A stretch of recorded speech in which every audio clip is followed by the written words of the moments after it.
മലു ഫുട്ബോളിന്റെ മറ്റൊരു വീഡിയോയിലേക്ക് എല്ലാവർക്കും സ്വാഗതം. ഇപ്പൊ നമ്മളിവിടെ ശിവാങ് ബ്രോ. സുഖാണോ? സുഖമായിരിക്കും. ബ്രോ അവിടെ എങ്ങനെയുണ്ട്? നന്നായിട്ട് പോകുന്നു. ബ്രോ, എന്താണ് കേൾക്കുന്നത്? നിങ്ങൾ ഇസാക്കിനെ വേണ്ട, ഓക്കെ, ബാക്കപ്പ് ഓപ്ഷൻ 90 മില്യൺ കൊടുത്ത് എക്കിറ്റിക്ക് കൊണ്ടുവരുന്നു. ഒരു രക്ഷയില്ലാത്ത വിൻഡോ ആയിട്ടാണ് മാറിക്കൊണ്ടിരിക്കുന്നത്. ബ്രോ, ബുണ്ടസ് ലീഗയിൽ 33 മത്സരങ്ങളിൽ നിന്ന് എനിക്ക് തോന്നുന്നു 13 ഗോളും 8 അസിസ്റ്റും ഒരു കിടിലൻ പെർഫോമൻസ് ആണ് പുള്ളി കഴിഞ്ഞ സീസണൊക്കെ കൊണ്ടുവന്നിട്ടുള്ളത്. ലിവർപൂളിനെ സംബന്ധിച്ചിടത്തോളം ഒരു ഹൈ പ്രസ്സിങ്, വളരെ ഡയറക്റ്റ് ആയിട്ട് ബോളൊക്കെ ഹാൻഡിൽ ചെയ്യാൻ പറ്റുന്ന ഒരു പ്ലെയർ ആണ്. എന്താണ് പ്രതീക്ഷകൾ? ഇല്ല, ഞാൻ പറഞ്ഞില്ലേ, എൻ്റെ ഫസ്റ്റ് പ്രിഫറൻസ് ഓഫ് കോഴ്സ് ഇസാക്കാണ്. കാര്യം പ്രീമിയർ ലീഗ് പ്രൂവൺ ആണ്. ജെൽ നേരെ കൊണ്ട് ഇട്ടാൽ മതി, അവിടെ കളിച്ചോളും. അപ്പോൾ പക്ഷേ എക്കിറ്റിക്ക് സെയിം പ്രൊഫൈലാണ് അവൻ കളിക്കുന്ന വീഡിയോസിലൊക്കെ അവൻ്റെ തല നോക്കാണ്ട് കണ്ടു കഴിഞ്ഞാൽ അത് ഇസാക്ക് തന്നെയാണ് കളിക്കുന്നത് കാണുമ്പോൾ. അപ്പോൾ ഡേറ്റ ഡ്രിവൺ സൈനിങ് ആണ് ഒബ്വിയസ്ലി. ആൻഡ് അവൻ റെയിംസിലുണ്ടായിരുന്നു, ഫ്രഞ്ച് ക്ലബിലുണ്ടായിരുന്നപ്പോഴേ ഞങ്ങൾ സ്കൗട്ട് ചെയ്ത പ്ലെയറാണ്. ന്യൂകാസിൽ അവനെ കൊണ്ടുവരാനിരുന്നതാണ് അവൻ റെയിംസിലുള്ളപ്പോൾ. എന്നിട്ട് ഫോളോ ഓഫ് ആയിട്ടാണ് PSG അവനെ എടുത്തത്. അപ്പോൾ ഐ തിങ്ക് അവിടെ എന്തോ വർക്കൗട്ട് ആയില്ല. അപ്പോൾ ഇവിടെ ഫ്രാങ്ക്ഫർട്ടിൽ വന്നു. ഫ്രാങ്ക്ഫർട്ടിൽ I think it was pretty decent. And he's very good physically. ഭയങ്കര ലെഗിയാണ്, നല്ല സ്പീഡുണ്ട്, വെരി ഗുഡ് ഡ്രിബ്ലർ. അപ്പോൾ റിസ്ക് ഉണ്ടോ എന്ന് ചോദിച്ചാൽ ഓഫ് കോഴ്സ് റിസ്ക് ഉണ്ട്. എല്ലാ സൈനിങ്ങിലുള്ള പോലെ റിസ്ക് ഉണ്ട്. ആൻഡ് ചെറിയൊരു എമൗണ്ട് അല്ല, 91 മില്യൺ യൂറോസിൻ്റെ അടുത്താണ് വരുന്നത്. അപ്പോൾ ഇൻക്ലൂഡിങ് ആഡോൺസ്. അപ്പോൾ വലിയൊരു ഫിഗറാണ്, ഹ്യൂജ് ഫിഗർ. അപ്പോൾ ഐ ട്രസ്റ്റ് ദ ബോർഡിനെ ട്രസ്റ്റ് ചെയ്യുന്നുണ്ട്, റിക്രൂട്ട്മെൻറ്റ് ടീമിനെ ട്രസ്റ്റ് ചെയ്യുന്നുണ്ട്. ആൻഡ് എനിക്കൊന്ന് ഹീസ് എ ഗുഡ് സ്ട്രൈക്കർ, നല്ലൊരു പ്ലെയറാണ്. Talent wise very good, high ceiling and world class പൊട്ടൻഷ്യലുള്ള ഒരു പ്ലെയറാണ്. അപ്പോൾ ആൻഡ് സല റൈറ്റിലും താഴെ വേർഡ്സും ആൻഡ് പൊട്ടൻഷ്യലി ഒരു ലെഫ്റ്റ് വിങ്ങർ പുതിയത് വരും. ഐ തിങ്ക് ഇറ്റ്സ് റോഡ്രിഗോ ഇവിടെ വന്നു കഴിഞ്ഞാൽ അതിൻ്റെ താഴെ അതിൻ്റെ ഫ്രണ്ടിൽ കളിക്കുന്ന ഒരു സ്ട്രൈക്കർ ബെയർ മിനിമം 15 ഗോൾ അടിക്കും. യു ഹാവ് സപ്ലൈയേഴ്സ് ഇത്ര, എന്നിട്ട് ഫുൾ ബാക്സ് ഉണ്ട്, ഇപ്പോൾ നല്ല പുതിയ ഫുൾ ബാക്സ് ഉണ്ട്. അപ്പോൾ ഐ തിങ്ക് ഗോളുകൾ അടിക്കും എന്ന് തന്നെ പ്രതീക്ഷിക്കാം. I hope for the best. Bro, ചോദിക്കാനുള്ളത് റോഡ്രിഗോനെ പറ്റിയിട്ട് തന്നെയാണ്. പുള്ളി ലൂയിസ് ഡിയാസ് നിക്കോ പോകുമെന്നുള്ളത് ഒരു 50-50 കോളാണ്. ഇപ്പോൾ ബയൻ്റെ ആദ്യത്തെ ബിഡ് വന്നു, നിങ്ങൾ 67 മില്യൻ്റെ ബിഡ് റിജക്ട് ചെയ്തിട്ടുണ്ട്. പക്ഷെ എനിക്കൊന്ന് അവരൊരു ഇംപ്രൂവ്ഡ് ബിഡുമായിട്ട് വരുന്നുള്ള കാര്യം ഏതാണ്ട് കൺഫേംഡ് ആണ്. ബയണ് വേണം ഈ പ്ലെയറെ. അപ്പൊ അങ്ങനെയാണെങ്കിൽ നിങ്ങൾ സൈൻ ചെയ്യാൻ പോകുന്ന റോഡ്രിഗോ തന്നെ ആയിരിക്കും? അല്ല, ഞങ്ങൾക്ക് അവൻ ഒരു 17 വയസ്സുള്ളപ്പോൾ ഞങ്ങൾക്ക് സാന്റോസിൽ അവനുള്ളപ്പോൾ പോലെ ഇൻട്രസ്റ്റ് ഉള്ളത്. ഞങ്ങൾ പോയതാണ് അവൻ്റെ പുറകെ. അപ്പോൾ അവൻ്റെ ഫാദർ പറഞ്ഞു അവൻ്റെ എഡ്യൂക്കേഷൻ കംപ്ലീറ്റ് ചെയ്യണം, അവന് സാന്റോസിലൊരു ബേസ്മെൻറ്റ് ഉണ്ടാക്കിയിട്ട് ഡീൽസ് നടക്കുള്ളൂ എന്ന് പറഞ്ഞു. നെക്സ്റ്റ് ഇയർ അവൻ്റെ പുറകെ പോയപ്പോൾ മഡ്രിഡ് ഉണ്ടായിരുന്നു. അപ്പോൾ മഡ്രിഡിലോട്ട് പോയി. അപ്പോൾ മൈക്കൽ എഡ്വേർഡ്സ് പണ്ട് മുതലേ നോക്കിയ പ്ലെയറാണ്.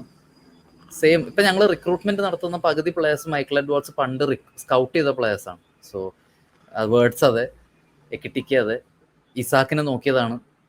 ആൻഡ് ഇപ്പോൾ റോഡ്രിഗോ വരും. കാര്യം Diaz will leave. Diaz transfer request ഇട്ടു എന്നൊക്കെയാണ് കേൾക്കുന്നത്. സോ ഡിയാസ് പോവും. കാര്യം അവന് വേറെ എവിടെയെങ്കിലും പോകണമെന്നായിരിക്കും. So let him leave. പോകുന്ന ആൾക്കാർ പോട്ടെ. എനിക്കൊന്ന് ഗോർഡനെ കിട്ടില്ല. കാര്യം ന്യൂകാസിലായിട്ട് ഡീൽ ചെയ്യുന്ന പരിപാടി ഇനി ഇല്ല, അൺലെസ് ഇനിയിപ്പോൾ ഇസാക്കിൻ്റെ ഡീൽ റൂൾഡ് ഔട്ട് അല്ല. അതാണ് വേറൊരു കാര്യം. കാര്യം ന്യൂനസ് വിൽ ലീവ്. ജോട്ട പോയ റിപ്ലേസ്മെൻ്റ് ആയിട്ടാണ് എക്കിറ്റൊക്കെ വന്നത്. Will get A striker. അത് ആരാന്ന് എനിക്കറിയില്ല. ന്യൂനസ് പോയ ഒരു സ്ട്രൈക്കർ വരും, കിയേസ പോയി കഴിഞ്ഞാൽ ഒരു വിങ്ങർ വരും, ആൻഡ് ഡിയാസ് പോയാൽ വേറൊരു വിങ്ങർ വരും എന്നാണ് കേൾക്കുന്നത്. സോ റോഡ്രിഗോ ആണ് ചോയ്സ്. അതൊരു സീക്രട്ട് അല്ല. റോഡ്രിഗോ ഇൻട്രസ്റ്റ് ലിവർപൂളിലൊരു സീക്രട്ട് അല്ല. പണ്ട് മുതലേ ഒരു 6-5 കൊല്ലമായിട്ടുള്ള ഒരു ഇൻട്രസ്റ്റ് ആണ്. അപ്പോൾ അത് we get the money. Diaz money ഉണ്ടെങ്കിൽ direct will go for Rodrigo. കാര്യം റോഡ്രിഗോ അവിടെ നിൽക്കുന്നില്ല എന്നാണ് കേൾക്കുന്നത് ഇപ്പോൾ. ആൻഡ് പിന്നെ സഹാബി പുള്ളിയുടെ ഏജന്റ് പുഷ് ചെയ്യാണ് ഈ മൂവിന് വേണ്ടി. അപ്പോൾ എനിക്ക് തോന്നുന്നു മോസ്റ്റ്ലി ഹാപ്പൻ. എനിക്ക് തോന്നുന്നു പേഴ്സണൽ ടേംസ് ഇഷ്യൂ ഉള്ളൂ. കാര്യം മണി ഒരു ഇഷ്യൂ ആണെന്ന് എവിടെ ഒരു ജേർണലിസ്റ്റ് പറയുന്നില്ല. പേഴ്സണൽ ടേംസ് അഗ്രി ആവോ ഇല്ലയോ എന്നുള്ളതേ ഉള്ളൂ. പേഴ്സണൽ ടേംസ് അഗ്രി ആയ ഡീല് 75% ആണ്. അപ്പോൾ അതെ. അപ്പോൾ ഡിഫൻസിലെ കാര്യം ചോദിക്കാനുള്ളത് 2 കാര്യങ്ങളാണ് ബ്രോ. ഒന്ന്, കൊനാട്ടെ ചിലപ്പോൾ പോകുന്നുള്ള ഒരു റൂമർ കേൾക്കുന്നുണ്ട്. I am not sure. ഞാൻ കുറെ സെർച്ച് ചെയ്തു, പക്ഷേ സോളിഡ് ആയിട്ട് ഇപ്പോൾ ഫെബ്രീസിയോയുടെ സൈഡിൽ നിന്നോ അല്ലെങ്കിൽ വേറെ സ്കൈയുടെ സൈഡിൽ നിന്നോ ഒന്നും ന്യൂസ് കേൾക്കുന്നില്ല. പക്ഷെ ചില ആൾക്കാർ പറയുന്നുണ്ട് പുള്ളി പോവാൻ ചാൻസ് ഉണ്ട് എന്നുള്ളൊരു ന്യൂസ് കേൾക്കുന്നുണ്ട്. അതിലെന്തെങ്കിലും വാസ്തവം ഉണ്ടോ ബ്രോ? കൊണാട്ടെ ഇപ്പോൾ എത്ര ഏൺ ചെയ്യുന്നത് ഞാൻ മറന്നുപോയി. പക്ഷേ he wants A new contract. അത് പുള്ളിയുടെ ടേംസിൽ, അതായത് കേൾക്കുന്നത് 220 to 250 അടുത്ത് എന്തോ ആണ് ഹീസ് ഡിമാൻഡിങ്. അപ്പോൾ അത് ഞങ്ങൾ കൊടുക്കില്ല. കാര്യം ബേസിക്കലി അവൻ്റെ ഇഞ്ചുറി റെക്കോർഡ് വെച്ചും ടീം ഭയങ്കര ഷ്രൂഡാണ് ഇപ്രാവശ്യത്തെ റിക്രൂട്ട്മെൻറ്റ് ടീം. അതുകൊണ്ടാണ് ഒരു മയവും ഇല്ലാണ്ടാണ് എല്ലാവരും സെല് ചെയ്യാൻ നോക്കുന്നത്. ആൻഡ് അത് ഹാവിലിയറ്റിന്റെ ഒക്കെ കേസിൽ നമുക്കറിയാം, ഹാവിലിയറ്റ് വാണ്ട്സ് ടു സ്റ്റേ, എന്നാലും അവനെ മാർക്കറ്റിൽ ഇട്ടിരിക്കുകയാണ്. സെയിം അപ്പാണ് ഇത് ഇങ്ങനത്തെ ഇഷ്യൂ. കൊണാട്ടയുടെ ഇഞ്ചുറി ഹിസ്റ്ററി വെച്ച് എഡ്വേർഡ്സോ ഹ്യൂസോ ഈ വേജ് കൊടുക്കില്ല. അപ്പോൾ സലീബ പുതിയ കോൺട്രാക്ട് എക്സ്റ്റെൻഡ് ചെയ്തിട്ടില്ല, അവൻ 190K ഏൺ ചെയ്യുന്നു. സോ അങ്ങനെ നോക്കുമ്പോൾ അത് കൊടുക്കില്ല. ഹി വാണ്ട്സ് എ മൂവ്, പക്ഷെ അവന് മെഡ്രിഡിലോട്ട് പോകണം എന്നാണ്. അത് എപ്പോൾ പോകണം എന്നനുസരിച്ചിരിക്കും അത് ഇഷ്യൂ ആവോ ഇല്ലയോ എന്ന് അറിയുന്നത്. If he wants to leave, ഇപ്പം സെല് ചെയ്യാൻ ഞങ്ങൾ റെഡി ആയിരിക്കും മോസ്റ്റ്ലി മെഡ്രിഡിലോട്ട്. മെഡ്രിഡിനൊരു സെൻറ്റർ ബാക്ക് വേണമെന്നും കേൾക്കുന്നുണ്ട്. സോ ഞങ്ങൾ സെല്ല് ചെയ്യേണ്ടതാണ് ഈ സമ്മറിൽ. കാര്യം നെക്സ്റ്റ് ഇയർ ഇത്രയും വലിയൊരു അസറ്റിന് ക്യാഷ് അല്ല, ഞാൻ പറയില്ല, ഇറ്റ്സ് നോട്ട് അബൌട്ട് മണി. ട്രെൻറ്റിൻ്റെ കേസിൽ അതായിരുന്നു, മണി അല്ല പ്രശ്നം, എങ്ങനെ ഒരു പ്ലെയർ ക്ലബ്ബ് വിടുന്നു എന്നുള്ളതാണ് പ്രശ്നം. അപ്പോൾ എനിക്ക് തോന്നുന്നത് ഇനി അത് എൻ്റർടൈൻ ചെയ്യാണ്ടിരിക്കുന്നതാണ് നല്ലത്. കാര്യം മഡ്രിഡിന് നോട്ടുള്ള 1-2 പ്ലേയേഴ്സ് ഇനിയുണ്ട് ലിവർപൂളിൽ. So it's better we sell Konate sell ചെയ്യണമെന്നാണ് എൻ്റെ ഒപ്പീനിയൻ. അവന് സെല് ചെയ്യാൻ അവനിപ്പോൾ ഇവിടുന്ന് പോകാൻ താല്പര്യമില്ലെങ്കിൽ, കുറേ ഫാൻസിൻ്റെ ഒപ്പീനിയൻ തന്നെയാണ് എനിക്കും. വേൾഡ് കപ്പ് ഇയർ ആണ്, വിൽ ഹാവ് ഗേഹിനെ കൊണ്ടുവരും ആൻഡ് ബെഞ്ച് കൊണാട്ടെ, അത്രേ ഉള്ളൂ. ഗേഹി കളിക്കട്ടെ മിനിറ്റ്സ് ഫുൾ, നോ പ്രോബ്ലം, ഒരു പ്രശ്നമില്ല. വേറൊരു ഡൗട്ട് എന്ന് വെച്ച് കഴിഞ്ഞാൽ, ഗേഹിക്ക് ഫസ്റ്റ് ടീം മിനിറ്റ്സ് കൊടുക്കാണ്ട് ഗേഹിയായിട്ട് പേഴ്സണൽ ടേംസ് അഗ്രി ചെയ്യാൻ പറ്റില്ല. ഗേഹിയായിട്ട് പേഴ്സണൽ ടേംസ് അഗ്രി ആയി. അപ്പോൾ ക്ലബ്ബ് എനിക്ക് തോന്നുന്നു ഏകദേശം അതിന് ബ്രേസ് ചെയ്യുന്നുണ്ടാവാം കൊണാട്ടെ പോകുന്നതിന്, എനിക്കറിയില്ല. ആൻഡ് കൊണാട്ടെ പോയി കഴിഞ്ഞാൽ വേറൊരു സെൻറ്റർ ബാക്ക് വരും, 2 സെൻറ്റർ ബാക്സ് വരുന്ന ഓൾറെഡി കേൾക്കുന്നുണ്ട്. അപ്പോൾ ഐ തിങ്ക് കൊണാട്ടെ ഇത് ക്ലബ്ബിൽ നിൽക്കാൻ താല്പര്യമില്ലാത്തവർ നിൽക്കണ്ട, അതായിരിക്കും ബെറ്റർ. ബ്രോ, അലിസൺ ബെക്കറിനെ പറ്റിയിട്ട് ചോദിക്കാനുണ്ട്. അപ്പോൾ പുള്ളി എനിക്ക് തോന്നുന്നു ഫുള്ളി ഫിറ്റ് ആണെങ്കിൽ ബെക്കർ തന്നെ ഇറങ്ങാനായിരിക്കും കൂടുതൽ ചാൻസ് കാണുന്നതെന്നാണ് എനിക്ക് തോന്നുന്നത്. എന്താണ് ബ്രോയുടെ അഭിപ്രായം? അല്ലെങ്കിൽ പുള്ളി ഒരു ബെഞ്ചിലിറങ്ങി ഒരു പലപ്പോഴും ഡൊമസ്റ്റിക് കപ്പിലോ അങ്ങനെയെങ്കിലും കളിക്കാൻ വല്ല ചാൻസ് ആണോ കാണുന്നത്? ഇല്ല, അലിസൺ ഫിറ്റ് ആണെങ്കിൽ ആരും കളിക്കില്ല അലിസന്റെ പ്ലേസിൽ, അലിസൺ തന്നെ കളിക്കുള്ളൂ. അപ്പോൾ I think we should control his minutes. ഏജായി വരികയാണ്, അതൊരു കീപ്പറിനെ സംബന്ധിച്ച് ഹാംസ്ട്രിങ് വളരെ ഇമ്പോർട്ടൻ്റ് ആണല്ലോ. അപ്പോൾ മിനിറ്റ്സ് കൺട്രോൾ ചെയ്യേണ്ടി വരും. ആൻഡ് ഈക്വലി ഗുഡ് എന്നല്ലെങ്കിലും we have a top tier goalkeeper. ഇപ്പോൾ മമഡാഷ്വിലിയാണ്. ഇപ്പോൾ കെലഹർ നമുക്ക് he proved himself, Kelleher prove ചെയ്ത് വന്നൊരു കീപ്പറാണ്. പക്ഷേ മമഡാഷ്വിലി ഓൾറെഡി ഒരു സ്റ്റേറ്റ്മെൻറ്റ് പോലെ ഫസ്റ്റ് ടീം കീപ്പറായിട്ടാണ് വരുന്നത്. അപ്പോൾ ദേ ഷുഡ് ഷെയർ മിനിറ്റ്സ് എന്ന് തന്നെ തോന്നുന്നു. ട്രെയിനിങ്ങിലൊക്കെ കാണുമ്പോൾ Mamardashvili is very good. Mamardashvili ഒരു വേറെ ടൈപ്പ് കീപ്പറാണ്, ഒരു കമാൻഡിങ് കീപ്പറാണ്. ഐ മീൻ കുറേ പേർക്ക് ഓൺ ദ ബോൾ, എനിക്ക് വരെ ഓൺ ദ ബോൾ ഇഷ്യൂവിൽ അവന് ഡൗട്ട് ഉണ്ടായിരുന്നു, പക്ഷേ സ്റ്റിൽ ഹീസ് വെരി ഗുഡ്. ട്രെയിനിങ്ങിലൊക്കെ ഈസ് ഡൂയിങ് വെരി ഗുഡ്. അപ്പോൾ എനിക്കൊന്ന് ഒരു ഷെയർ ചെയ്യട്ടെ മിനിറ്റ്സ്, അല്ലാണ്ട് വേറെ വഴിയൊന്നുമില്ല. കാര്യം ഇതൊരു പ്രശ്നമാവാണ്ടിരുന്നാൽ മതി, അത്രേ ഉള്ളൂ. അതെ, ഞാനൊന്ന് ഫ്രണ്ട് 3യിലേക്ക് വരുമ്പോൾ എസ്പെഷ്യലി ന്യൂനീസിന്റെ കാര്യം, നപ്പോളിയായിട്ട് ഓൾമോസ്റ്റ് ഡിസ്കഷനൊക്കെ നടക്കുന്നുണ്ടായിരുന്നു. പക്ഷെ അവർ കൊണ്ടുപോയി ലൂക്കെ സൈൻ ചെയ്തിട്ട് പറഞ്ഞു നമുക്ക് ന്യൂനീസിനെ സൈൻ ചെയ്യാൻ പറ്റില്ല. സൗദി ലീഗിൽ നിന്ന് 1-2 പേര് അപ്രോച്ച് ചെയ്തിട്ടുണ്ട്. പക്ഷെ പുള്ളി സൗദി ലീഗിലേക്ക് പോകുന്നുള്ള കാര്യം ഓപ്പൺ ആയിട്ടൊന്നും പറഞ്ഞിട്ടില്ല. അല്ലെങ്കിൽ പുള്ളി സിരിയ അല്ലെങ്കിൽ പ്രീമിയർ ലീഗിൽ തന്നെ വേറെ ഏതെങ്കിലും ക്ലബ്ബ് കിട്ടുമെന്നൊക്കെയാണ് നോക്കുന്നത്. ബ്രോയുടെ അഭിപ്രായത്തിൽ ലോണിലൂടെ പോകാനാണോ കൂടുതൽ ചാൻസ്, അല്ലെ പുള്ളിയെ സെൽ ഓഫ് ചെയ്യോ? ഇല്ല, സെല് ചെയ്യും. ലിവർപൂൾ എന്തായാലും സെല് ചെയ്യും ന്യൂനസിനെ. ഈ ലീവ് ന്യൂനസൊക്കെ എനിക്കൊന്ന് സ്ലോട്ട് ഒഴിവാക്കണം എന്ന്, ഐ മീൻ സെല് ചെയ്ത് ഇപ്പോൾ പ്ലാൻസിലില്ല എന്ന് എനിക്ക് തോന്നുന്നു ആദ്യം പറഞ്ഞ പ്ലെയർ ന്യൂനസ് ആയിരിക്കും. കാര്യം ഞങ്ങളുടെ സിസ്റ്റത്തിന് പറ്റിയ പ്ലെയർ അല്ല, he's not fit to play in our system. അത് പണ്ടും അങ്ങനെ തന്നെയായിരുന്നു, he's not fit to play in Premier League. അങ്ങനത്തെ ലീഗിൽ പറ്റിയ പ്ലെയർ അല്ല. അപ്പോൾ സെല് ചെയ്യും, എന്തായാലും സെല് ചെയ്യും. എനിക്ക് തോന്നുന്നത് സൗദി തന്നെ വരും, എനിക്കതാ തോന്നുന്നു. He's open to Saudi. ഇപ്പോൾ സൗദീനെ റിജക്ട് ചെയ്തിട്ടില്ല എന്നാണ് റൊമാനോ പറഞ്ഞത്. Is open to Saudi. And യുവൻറ്റസിന് ഇൻട്രസ്റ്റ് ഉണ്ട്, AC മിലാൻ ഇൻട്രസ്റ്റ് ഉണ്ട്, ന്യൂകാസിൽ ഇൻട്രസ്റ്റ് എവിടെയോ കേട്ടിരുന്നു, എനിക്കറിയില്ല അത്രത്തോളം സത്യമാണ്. ഹി ലീവ്, എന്തായാലും ന്യൂനസിനെ ലീവ്. എനിക്കൊന്ന് നമ്മൾ ഡിയാസിന്റെ കേസ്, ഡിയാസ് ഇച്ചിരി പ്രശ്നമാക്കിയതുകൊണ്ടാണ് ഞങ്ങൾ ഇപ്പം സെല് ചെയ്യുന്നത്. അല്ലെങ്കിൽ വീൽ സെൽ ആഫ്റ്റർ ഞങ്ങളുടെ ബൈസ് നടന്നു കഴിഞ്ഞിട്ട് ഞങ്ങൾ സെല് ചെയ്യുള്ളൂ. കാര്യം ഇപ്പം ഞങ്ങൾ സെല് ചെയ്ത് കഴിഞ്ഞ് കഴിഞ്ഞാൽ, കാര്യം ഞങ്ങൾക്ക് വേറെ ഇനിയും ഞങ്ങൾക്ക് അഡിഷൻസ് വരുത്താനുണ്ട്. ഞങ്ങളിപ്പോൾ സെല് ചെയ്യാൻ പോയി കഴിഞ്ഞാൽ അവർ പൈസ കുറയ്ക്കും. കാര്യം പൈസയ്ക്ക് ആവശ്യമുണ്ടെന്നുള്ളതുകൊണ്ട് ഞങ്ങളുടെ കയ്യിൽ നിന്ന് പ്ലേയേഴ്സിന് മേടിക്കുന്ന ക്ലബ്സ് പ്രൈസ് കുറച്ചേ തരുള്ളൂ. അപ്പോൾ അതുകൊണ്ടാണ് ഞങ്ങൾ സെയിൽസ് ലാസ്റ്റ് വെക്കുന്നത്. അപ്പോൾ എനിക്ക് തോന്നുന്നത് ഞങ്ങൾ സെല് ചെയ്യുന്നത് mainly non home grown spot ഇല്ലാത്തതുകൊണ്ടാണ്. അപ്പോൾ ഡിയാസിനെ സെല് ചെയ്യും. ഇപ്പോൾ ന്യൂനസ് വിൽ ലീവ് ഇവൻച്വലി. അത് എനിക്ക് തോന്നുന്നു വിൻഡോയുടെ ലാസ്റ്റൊക്കെ ആയിരിക്കാം. അപ്പോൾ എനിക്ക് തോന്നുന്നു ന്യൂനസ് വിൽ ലീവ്. കാര്യം സ്ട്രൈക്കർ, വേറൊരു സ്ട്രൈക്കർ വരും. ന്യൂനസ് എന്തായാലും പോകും, will buy another striker. And അവിടെ ഇസാക്കാണെങ്കിൽ ഒറ്റയ്ക്കൊക്കെ ട്രെയിൻ ചെയ്യാൻ തുടങ്ങി. ഇപ്പോൾ പുള്ളി പ്രീ സീസണിൽ കൊണ്ട് തിരിച്ചൊക്കെ വന്ന് ഒറ്റയ്ക്ക് ട്രെയിൻ ചെയ്യും. അപ്പോൾ ഇതെന്താ നടക്കുന്നതെന്നൊന്നും മനസ്സിലാവുന്നില്ല. എന്താണ് ബാക്കിലൂടെ നടക്കുന്ന കാര്യം?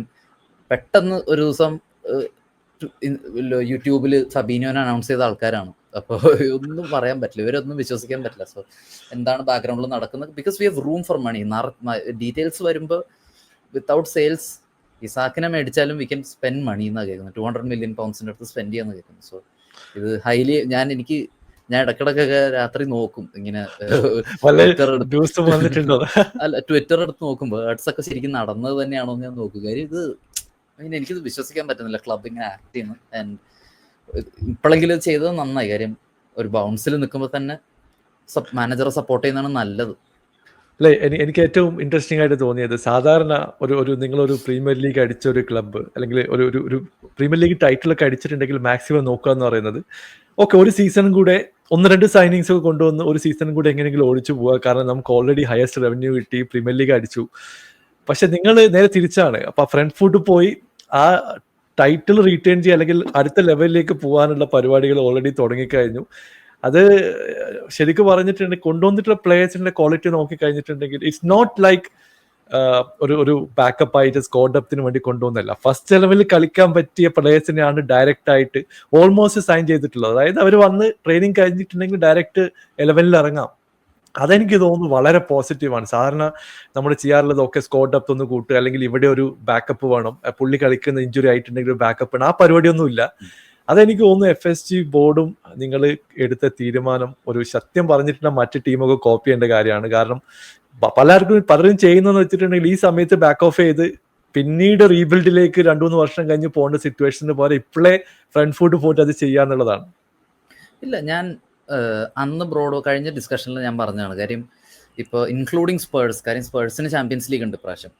Premier League to compete for, Champions League ഉണ്ട്, FA കപ്പ് ഉണ്ട്, കർബാവ് കപ്പ് ഉണ്ട്, ഇത്രയും ട്രോഫീസ്, 4 ട്രോഫീസ് ഉണ്ട്. ഇന്റർനാഷണൽ ഗെയിംസ് കൂട്ടാണ്ട് നമ്മൾ നോക്കിയാൽ മിനിമം 64 ഗെയിംസ് കളിക്കണം. അതെ, ഒരു 11 വെച്ച് പോയി കഴിഞ്ഞാൽ പ്ലേയേഴ്സ് വീഴും. എത്ര വലിയ ഫിറ്റ്നസ് ഡിപ്പാർട്ട്മെന്റുള്ള ടീമായാലും പ്ലേയേഴ്സ് വീഴും. ഇതിൽ കാര്യം ഇൻജോർഡ്. അതും ഇപ്പോൾ റോഡ്രിയുടെ കേസ് തന്നെ കഴിഞ്ഞ കൊല്ലം കണ്ടില്ലേ. അപ്പോൾ പെഡ്രിയുടെ 2020-21 സീസൺ, യൂറോ സീസൺ കഴിഞ്ഞപ്പോൾ അവൻ എത്ര കളി കളിച്ചത്. അത് കഴിഞ്ഞ് ഒരു സീരീസ് ഓഫ് ഇഞ്ചുറീസ് ആയിരുന്നു പെഡ്രിക്ക്. അപ്പോൾ നമുക്ക് 11 ഉണ്ട്, ബേസ് 11. അത് കഴിഞ്ഞ് ബെഞ്ചിൽ നിന്ന് ഇറങ്ങുന്നതോ അല്ലെങ്കിൽ അടുത്ത നെക്സ്റ്റ് ഒരു കളിക്ക് റൊട്ടേറ്റ് ചെയ്യുന്ന പ്ലേയേഴ്സ് 11ന്റെ അത്ര എക്സാക്ട് ക്വാളിറ്റി ഇല്ലെങ്കിൽ ഒരു 90% ക്വാളിറ്റി വേണം. അത് എല്ലാ ക്ലബിനും അങ്ങനെയാണ്. ഇപ്പോൾ ചെൽസി അത് ഓൾറെഡി ചെയ്ത് കഴിഞ്ഞു. അതാണ് കാര്യം. അപ്പോൾ എല്ലാ ക്ലബ്സും അത് മിക്കവാറും ഫോളോ ചെയ്യും. കാര്യം നമുക്ക് കമ്പീറ്റ് ചെയ്യാൻ നിയർ ബാക്കപ്സ് പോരാ. അങ്ങനത്തെ ഒരു സിറ്റുവേഷൻ ലൈഫ് ഫുട്ബോൾ അത്ര മാച്ചസ് ആയി. ഫിറ്റ്നസ് ആണ് ഇഷ്യൂ, അല്ലാണ്ട് ഇപ്പോൾ ഫുട്ബോളിൻ്റെ ക്വാളിറ്റി ആണെന്ന് എനിക്ക് തോന്നുന്നില്ല. അപ്പോൾ ഇപ്പം തന്നെ അങ്ങനെയാണ് ചെയ്യുന്ന കാര്യം. എക്സെപ്റ്റ് ഫോർ മിഡ്ഫീൽഡ് എനിക്ക് തോന്നുന്നത് സ്ലോട്ടിന് നിർബന്ധമുണ്ട്. സ്ലോട്ട് ഇന്നൊരു ആർട്ടിക്കിൾ വന്നു അത്ലറ്റിക്കിൻ്റെ, അതായത് slot wants 2 senior players competing for a position. അതാണ് പറയുന്നത്. അപ്പോൾ അങ്ങനെ നോക്കുമ്പോൾ ഒബ്വിയസ് ആണ്, സ്ട്രൈക്കർ അടുത്തത് വരും, അടുത്തൊരു വിങ്ങർ വരും. ലെഫ്റ്റ് വിങ്ങിൽ will have Gakpo and Rodrigo hopefully. And Fofana വന്നു കഴിഞ്ഞാൽ ഫൊഫാന റൈറ്റിൽ കളിക്കും, സാലയോട് കമ്പീറ്റ് ചെയ്യും. 10ൽ സൊബോസലായി വേർഡ്സ് കമ്പീറ്റ് ചെയ്യും. ഇതേപോലെ എല്ലാ പൊസിഷനിലും ഉണ്ടാവും players, except for defensive midfielder position. അതാണ് ഒരു കൺസേൺ. എനിക്ക് തോന്നുന്നു അത് മിക്കവാറും ഇപ്പോഴൊന്നും അഡ്രസ്സ് ചെയ്യില്ലെന്ന് തോന്നുന്നു. കാര്യം ഇത് തന്നെ കുറേ ആയി. അപ്പോൾ എനിക്ക് തോന്നുന്നില്ല ഇതൊക്കെ ഇനിയും വന്നു കഴിഞ്ഞാൽ ഐ ഡോണ്ട് തിങ്ക് അത് നടക്കുന്നു. പക്ഷെ സ്റ്റിൽ അത് ബോർഡ് അങ്ങനെ ആക്ട് ചെയ്യാൻ തുടങ്ങി. And it's very good. നല്ലൊരു സൈനാണ്. ഇതിനു മുമ്പ് ഇങ്ങനെയൊന്നും നടന്നിട്ടില്ല. കാര്യം ലീഗ് അടിച്ചിട്ട് ഞങ്ങൾ സെപ്പ് വാൻ ഡെ ബർഗിനെയാണ് കൊണ്ടുവന്നത്. ചാമ്പ്യൻസ് ലീഗ് അടിച്ചിട്ട് സെപ്പ് വാൻ ഡെ ബർഗിനെയാണ് കൊണ്ടുവന്നത്. ബ്രോ, അവസാനത്തെ ക്വസ്റ്റ്യൻ എൻഡോനെ കുറിച്ചിട്ടാണ്. ബ്രോ, എന്താണ് സ്ലോട്ടിന്റെ പ്ലാനിൽ എൻഡോ ഉണ്ടോ, അല്ലെങ്കിൽ പുള്ളി ഒരു വെയിറ്റ് ഗെയിം ആണോ? കാരണം സൈൻ ചെയ്തതിന് ശേഷം ചില മാച്ചിൽ എൻഡോ കളിച്ചിട്ടുണ്ട്, പക്ഷെ കൺസിസ്റ്റന്റ് ആയിട്ട് എല്ലാ മാച്ചിലും കളിച്ചോ എന്ന് ചോദിച്ചിട്ടുണ്ടെങ്കിൽ ഇല്ല എന്ന് പറയേണ്ടി വരും. പുള്ളിക്ക് വേണ്ടത്ര അവസരം കിട്ടിയോ എന്ന് ചോദിച്ചിട്ടുണ്ടെങ്കിൽ പുള്ളി ബാക്കപ്പ് ആയിട്ട് വന്നിട്ടുണ്ട്, പക്ഷെ സ്റ്റാർട്ടിംഗ് 11ൽ കുറച്ച് മത്സരമേ കളിച്ചിട്ടുള്ളൂ. ബ്രോയുടെ അഭിപ്രായത്തിൽ ഈ ഒരു സീസണിൽ നമ്മളെ പ്രൈം എൻഡോനെ കാണാൻ സാധിക്കുമോ, അല്ലെങ്കിൽ പുള്ളി ഇതേപോലെ തന്നെ കമ്പീറ്റ് ചെയ്യുന്ന സിറ്റുവേഷനിലേക്കാണ് പോകുന്നത്? എൻഡോ ഒരു വേറെ കേസാണ്. ഞാൻ വിചാരിച്ചു ഹീൽ ബി സോൾഡ്, കഴിഞ്ഞ സീസൺ കഴിയുമ്പോൾ ഹീൽ ബി സോൾഡ് എന്ന് വിചാരിച്ചു. പക്ഷെ സ്റ്റിൽ ഓഫ് ദ ബെഞ്ച് എല്ലാ കളി ഇറങ്ങും എൻഡോ. എല്ലാ കളി ഓഫ് ദ ബെഞ്ച് ഒരു 60 മിനിറ്റ് ആകുമ്പോൾ ഇറങ്ങും. ഇപ്പം ഞങ്ങൾ ലീഡിൽ 1-ൽ 2-ലൊക്കെ ലീഡിലാണെങ്കിൽ ഹീൽ കവർ ദ ഗെയിം. അതാണ് ചെയ്യുന്നത്. സ്ലോട്ട് എപ്പോഴും ഒരു ഗെയിമിൽ ചെയ്യുന്നതാണ്. കാര്യം ഒരു രീതി വരെ ഒരു ഗെയിം സീൽ ചെയ്യുക, ഒരു 60-65 മിനിറ്റ്സ് കഴിയുമ്പോൾ എൻഡോനെ ഇറക്കുക. അതാണ് ചെയ്യുന്നത്.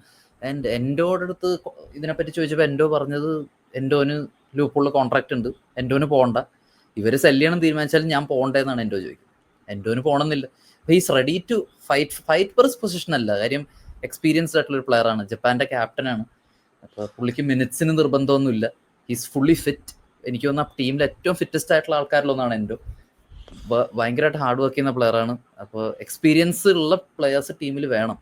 അപ്പോൾ എനിക്ക് തോന്നുന്നത് എൻഡോ സ്ക്വാഡ് പ്ലെയർ എന്ന് ഞാൻ ഒരിക്കലും കുറച്ച് കാണില്ല എൻഡോനെ. He's equally important as Van Dijk, Salah, Alisson ഒക്കെ. ഒരു ടീമിന്റെ സ്പൈനാണ് എൻഡോ. കാര്യം അത് എസ്പെഷ്യലി ഇപ്പൊ ജോട്ടയുടെ ഇങ്ങനത്തെ ഒരു ഇഷ്യൂ കൂടെ വന്നപ്പോൾ നമുക്ക് അങ്ങനത്തെ പ്ലേയേഴ്സ് വേണം. അതുകൊണ്ടാണ് റോബർട്ട്സൺ പോകുമെന്ന് പറഞ്ഞ് നിന്ന് റോബർട്ട്സൺ പോകത്തത്. We need experience players around. കാര്യം ഇങ്ങനത്തെ ഒരു ഇഷ്യൂ വന്നിട്ട് ടീം ക്രംബിൾ ആവരുത്. അപ്പൊ അതുകൊണ്ട് തന്നെയാണ് എനിക്ക് തോന്നുന്നു ഇങ്ങനത്തെ ഒക്കെ പ്ലേയേഴ്സ് ഉള്ളത് കൊണ്ട് തന്നെ തോന്നുന്നു ട്രെയിനിങ്ങിൽ ഇറ്റ് ലുക്സ് ഗുഡ് ഇപ്പോൾ. അപ്പോൾ ട്രെയിനിങ്ങിൽ ഇപ്പൊ ഇങ്ങനത്തെ ഒരു ഇഷ്യൂ നടന്നതായിട്ടേ പ്ലേയേഴ്സിന് ഇല്ല. അപ്പോൾ അത് എനിക്ക് തോന്നുന്നു അത് ഈ ലീഡേഴ്സ് ഉള്ളത് കൊണ്ട് തന്നെയാണ്. We have national team captains around. സ്കോട്ട്ലൻഡിന്റെ ക്യാപ്റ്റൻ ഉണ്ട്, ജപ്പാന്റെ ക്യാപ്റ്റൻ ഉണ്ട്, നെതർലൻഡ്സിന്റെ ക്യാപ്റ്റൻ ഉണ്ട്, ഈജിപ്തിന്റെ ക്യാപ്റ്റൻ. ഇങ്ങനത്തെ ക്യാപ്റ്റൻസ് ഫുൾ ഒരു ഗ്രൂപ്പ് പോലെ ഉള്ളത് എന്തുകൊണ്ട് ഹംഗറിയുടെ ക്യാപ്റ്റൻ ഉണ്ട്. അപ്പൊ ഇങ്ങനത്തെ നോക്കുമ്പോൾ ഒരു ലീഡർഷിപ്പ് ഗ്രൂപ്പിൽ ഇറ്റ്സ് വെരി ഗുഡ് എൻ്റെ ഉള്ളത്. ആൻഡ് പുള്ളി കോൺട്രാക്ട് ഫുള്ള് കളിക്കട്ടെ, അത്ര വലിയ ഏജ് ഒന്നും ഇല്ല. ആൻഡ് ഒരു പ്രോപ്പർ ഡിഫൻസീവ് ഫീൽഡർ പുള്ളി മാത്രമേ ഉള്ളൂ. അപ്പോൾ പിന്നെ സെന്റർ ബാക്കും കളിക്കാൻ പറ്റും, റൈറ്റ് ബാക്ക് ലെഫ്റ്റ് ബാക്ക് ഒക്കെ കളിക്കാൻ പറ്റും. അപ്പോൾ ഒരു യൂട്ടിലിറ്റി പ്ലെയർ ആയിട്ട് ഇരിക്കട്ടെ, like Joe Gomez. Okay bro, thank you so much join ചെയ്തതിൽ. നല്ലൊരു ഡിസ്കഷൻ ആയിരുന്നു. അപ്പോൾ കുറച്ച് ദിവസം കഴിഞ്ഞിട്ട് നമുക്ക് വീണ്ടും കാണാം. ജോയിൻ ചെയ്തതിൽ വളരെ നന്ദി. Yes bro, thank you. Take care. Take care. Thank you. By.